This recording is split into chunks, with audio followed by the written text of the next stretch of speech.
एक ब्राह्मण बालक था जो बनारस से पढ़कर घर लौटा। पिताजी ने उससे पूछा, पढ़कर के आ गए हो? बालक बोला, हाँ। पिताजी बोले, तो बताओ पाप के बाप का नाम क्या है? ब्राह्मण बालक हैरान हो गया, किताबें खोल खोल कर देखने लगा। फिर बोला, गुरुजी ने तो यह नहीं पढ़ाया कि पाप के बाप का नाम क्या है। पिताजी ने कहा, तो जाओ अपने गुरु से पूछ कर आओ या स्वयं ढूंढ कर आओ, और जब तक तुम्हें पाप के बाप का उत्तर न मिल जाए घर मत आना। ब्राह्मण बालक बेचारा घूमता रहा, सबसे पूछता रहा, पर किसी से भी संतोषजनक उत्तर नहीं मिला। इसी खोज में वह एक सुंदर से घर में पहुंचा। बाहर गौ माता बैठी थी, तुलसी का पौधा लगा था। घर बहुत पवित्र सा प्रतीत हो रहा था। उसे नहीं पता था कि यह एक वैश्या का घर है। उसने सोचा, थोड़ा अन्न जल ग्रहण कर लूं, फिर यात्रा आगे बढ़ाऊंगा।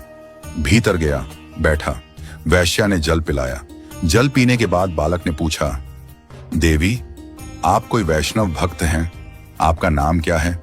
वैश्या ने हंसते हुए कहा, नहीं, मैं कोई वैष्णव नहीं हूं, मैं इस नगर की एक वैश्या हूं। यह सुनते ही बालक चौंक गया, पानी का गिलास दूर फेंक दिया और घबराकर बोला, अब तो मुझे गंगा जल में स्नान करना पड़ेगा, कपड़ों सहित नदी में कूदना पड़ेगा। मैंने बहुत बड़ा अपराध कर दिया। पाप के बाप को खोजने निकला था और एक वैश्या के घर का पानी पी लिया। हरे राम राम राम। पुण्य की बात सोचते हुए वह कान पकड़ने लगा और वहां से निकलने लगा। वैश्या ने उसे रोक लिया। मन में सोचा, यह बालक पाप के बाप को ढूंढ रहा है, ज्यादा दूर न जाने दूं, यहीं पर उत्तर दिला देती हूं। उसने पैर पकड़कर कहा, भगवान, आप जैसे लोग मेरे घर आते हैं, इतने दिनों से भूखे होंगे, पाप के बाप को ढूंढ रहे हैं, कौन जाने कब उत्तर मिलेगा। 2-4 रोटी खा जाइए, कुछ प्रसाद पा लीजिए। ब्राह्मण बालक बोला, तेरे घर का पानी पीकर मैं अपवित्र हो गया, अब कह रही हो तेरे घर का भोजन भी पाऊं? वैश्या बोली, महाराज, मैं आपको दक्षिणा में 5 सोने की मोहर दूंगी, अगर आप मेरे यहाँ का प्रसाद पा लें तो। बालक सोचने लगा, पाप तो हो ही गया है, जनेऊ तो बदलना है, नदी में स्नान तो करना है, प्रायश्चित करना ही है, तो क्यों ना कुछ दक्षिणा भी ले लूं? 3-4 दिन तक बाहर रहूंगा, कुछ तो चाहिए ही। वैश्या ने रोटी बनाकर थाली में रख दी।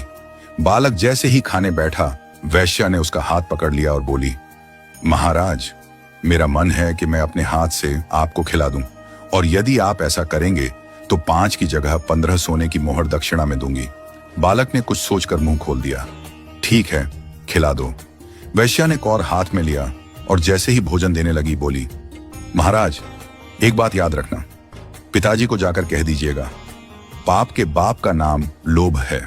फिर उसने आगे कहा, आप तो मेरे घर का जल पीना भी पसंद नहीं कर रहे थे, फिर मेरे हाथ की बनी रोटी कैसे खा ली? मेरे हाथ से भोजन कैसे ले लिया? बालक बोला, श्रद्धा। वैश्या बोली, नहीं महाराज, झूठ मत बोलिए, यह सब आपने दक्षिणा के लोभ में किया। पाप के बाप का नाम लोभ है, जितना प्राप्त हो उससे अधिक की कामना, यही लोभ है। इसलिए भैया, यदि जीवन में पाप से बचना है तो लोभ से बचो। यदि कभी आपसे कोई पाप हो जाए तो एकांत में बैठकर यह विचार करना, मैंने कब लोभ किया था? आपको उत्तर मिल जाएगा। बिना लोभ के कोई पाप नहीं होता।